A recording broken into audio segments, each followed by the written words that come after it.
এই দেশ, এই দেশের মাটি, মানুষই আমার সবকিছু। কাজে আমি দেশের বাইরে যাব না। ঢাকার রাত যত গভীর হয়ে এসেছে, এবার কেয়ার হাসপাতালের সিসিইউ এর বাইরে দাঁড়িয়ে থাকা কয়েকজন বিএনপির নেতা একে অপরের মুখের দিকে তাকাচ্ছেন, কিন্তু কেউ কথা বলছে না। ভেতরে যে নারীটি শুয়ে আছেন, তিনি একসময় এই দেশের প্রধানমন্ত্রী ছিলেন। লাখো মানুষের দেশনেত্রী আজ তার শ্বাসের প্রতিটি টানে যেন একটি প্রশ্নবোধক চিহ্ন ঝুলে দিয়েছে।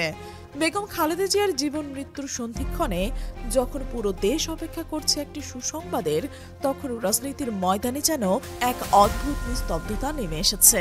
কিন্তু এই নিস্তব্ধতার নিচে লুকিয়ে আছে অসংখ্য প্রশ্ন, অভিযোগ আর এক অচেনা ভয়। যারা দীর্ঘদিন ধরে বাংলাদেশের রাজনীতি দেখছেন, তারা জানেন খালেদা জিয়া কখনোই জামায়াতের সঙ্গ ত্যাগ করতে রাজি হননি। ভারতের চোখ রাঙানি, পশ্চিমা দূতাবাসের চাপ, এমনকি নিজের দলের ভেতরের সুবিধাবাদী গ্রুপের চাপ কিছুই তাকে নাড়াতে পারেনি। জেলে যাওয়ার আগদিন পর্যন্তও তিনি বলছেন, জামায়াতের সঙ্গে আছে বলে আমরা এখনো টিকে আছি। কিন্তু 5 আগস্টের পর যা ঘটছে তা যেন সেই দীর্ঘদিনের স্বপ্নের উপর কালো মেঘ এনে দিয়েছে। তা তিনি কখনোই চাননি। এমনকি এই দূরত্বের মধ্যেও দুই দলের মধ্যে যে রক্তপাত বা সংঘাত এখনো হচ্ছে না, তার পুরো কৃতিত্বও দেন অনেকেই খালেদা জিয়ারই। কিন্তু এখন তিনি নিজে মৃত্যুর সঙ্গে পাঞ্জা লড়ছেন, আর ঠিক সেই মুহূর্তেই বিএনপি যেন এক অদৃশ্য নিয়ন্ত্রণ হারিয়ে ফেলেছে।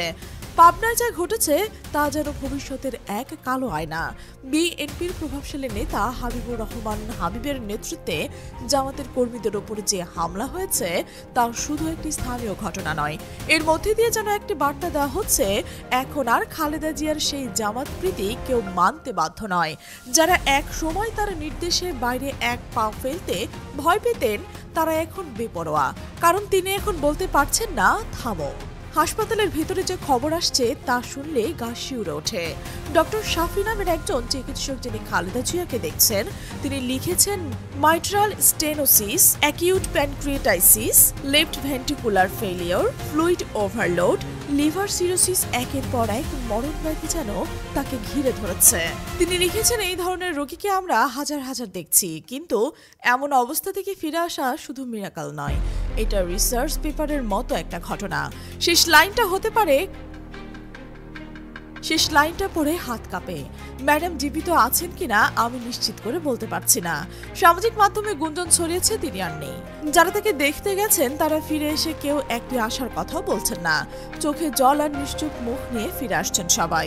এই মুহূর্তে যিনি তার পাশে থাকার কথা, সেই একমাত্র দেশপুত্র তারেক রহমান লন্ডনে। তার এই অনুপস্থিতি নিয়ে দেশ জুড়ে যে প্রশ্ন চলছে, তা যতটা না আবেগের, তার চেয়েও বেশি রাজনৈতিক। 29শে নভেম্বর রাতে তারেক রহমান নিজের ফেসবুক স্ট্যাটাসে লিখেছেন, তা পড়লে চোখে জল চলে আসছে। কিন্তু তারপরেই মনে প্রশ্ন জাগে। তিনি লিখেছেন, মায়ের স্নেহ স্পর্শ পাওয়ার জন্য যে কোনো সন্তানের মতো আমিও ব্যাকুল, কিন্তু এই মুহূর্তে আমার দেশে ফেরা আমার একার ইচ্ছার উপর নির্ভর করছে না। রাজনৈতিক বাস্তবতা এখনো সেভাবে পরিবর্তন হয়নি। এই লেখার পর থেকে দুই ধরনের প্রতিক্রিয়া উঠছে। সরকার তাকে ফেরাতে দিচ্ছে না। আরো একদল বলছেন, যিনি মায়ের মৃত্যু শয্যার পাশেও আসতে ভয় পান, তিনি কি করে দেশের জন্য ভারতের হুমকি উপেক্ষা করে লড়বেন। প্রেস সচিব শফিকুল আলম তার ভেরিফাইড ফেসবুকে লিখেছেন, তারেক রহমান দেশে ফেরার ব্যাপারে সরকারের কোনো বাধা নেই। প্রধান উপদেষ্টা ডক্টর ইউনূস নিজেই খালেদা জিয়ার জন্য দোয়া চাচ্ছেন, কিন্তু এই কথায় কারো মন ভরছে না। কারণ যে প্রশ্নটা সবচেয়ে বড় হয়ে দাঁড়িয়েছে তা হলো, যদি সত্যি কোনো বাধা না থাকে তাহলে কে তাকে আটকাচ্ছে? লন্ডনের কোনো অদৃশ্য শক্তি নাকি নিজের ভয়? এই প্রশ্নটাই আরো তীব্র হয় যখন জামায়াতের শীর্ষ নেতাদের কথা মনে করি। দেলাওয়ার হোসেন সাইদি, মতিউর রহমান নিজামী, মীর কাসেম আলী, আব্দুল কাদের মোল্লা, কামরুজ্জামান, যাদের এক সময় বিএনপির কিছু নেতা রাজাকার বলে গালি দিতেন, তারাই কিন্তু দেশে ফিরেছিলেন, জেনে শুনে ফাঁসির দড়ি গলায় নিয়েছিলেন। তারা আপোষ করেননি। আর আজ যখন খালেদা জিয়ার জীবনের শেষ মুহূর্ত চলছে, তখন তার একমাত্র উত্তরাধিকারী বিদেশের নিরাপদ আশ্রয়ে। এই তুলনাটা এখন সামাজিক মাধ্যমের থেকে চায়ের দোকানে সর্বত্রই উঠছে। রাত বাড়ছে, হাসপাতালের বাইরের মানুষ ভিড় কমে আসছে, কিন্তু কারো মুখে হাসি নেই। একজন বয়স্ক নেতা ফিসফিস করে বললেন, ম্যাডাম চলে গেলে গোটা দল কার হাতে যাবে? কেউ উত্তর দিল না, কারণ সবাই জানে এই প্রশ্নের উত্তর এখনো কেউ দিতে পারছেন না। খালেদা জিয়া যদি আর না ফেরেন, তাহলে বাংলাদেশের রাজনীতিতে একটা বড় অধ্যায় শেষ হয়ে যাবে। আর সেই অধ্যায় শেষ শেষ পৃষ্ঠায় থাকবে একটি ছবি, যে ছেলে মাকে শেষবারের মতো স্পর্শ করতে পারল না, আর একটি প্রশ্ন, যে নেত্রী জামাতকে আঁকড়ে ধরে রেখেছিলেন শত অপমানের মধ্যেও তার দল এখন কি সেই জামাতকেই শত্রু বানিয়ে ফেলবে? রাত আরো গভীর হচ্ছে আর এভারকেয়ার সিসিইউ এর ভেতর থেকে একজন মা লড়ছেন মৃত্যুর সঙ্গে। তার পাশে কেউ নেই, বাইরে লাখো লাখো মানুষ দাঁড়িয়ে আছে, কিন্তু যে একজনের থাকার কথা ছিল সে হাজার হাজার মাইল দূরে। এই নিশ্চুপ রাতে শুধু একটাই শব্দ শোনা যাচ্ছে, মনিটরের বিপ বিপ শব্দ। প্রতিটি বিপ যেন বলছে সময় ফুরিয়ে আসছে, আর সময় ফুরালে যা থাকবে তা হলো একটা শূন্যতা, যে শূন্যতা কখনো পূরণ হবে না। এমন সাহসী এবং অন্যায়ের সাথে আপোষের নেত্রী আরো অনেকদিন আমাদের মাঝে বেঁচে থাকুক। এমন সাহসী এবং আপোষের নেতাদের বাংলাদেশের ক্রান্তিকালে তাদের খুব প্রয়োজন। বেগম খালেদা জিয়ার সুস্থতা কামনা করছি, তিনি যেন ভালো থাকেন, আমাদের মাঝে ফিরে আসেন। প্রিয় দর্শক, বেগম খালেদা জিয়ার সুস্থতা কামনা করে অবশ্যই আপনারাও দোয়া করবেন।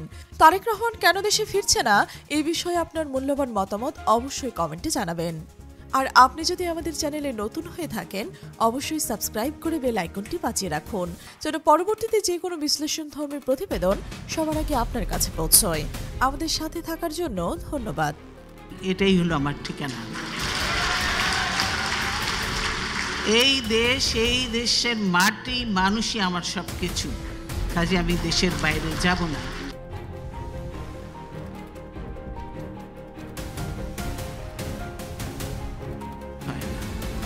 দেশে শুধু গালি গালাজ, পার্লামেন্টে গালি গালাজ,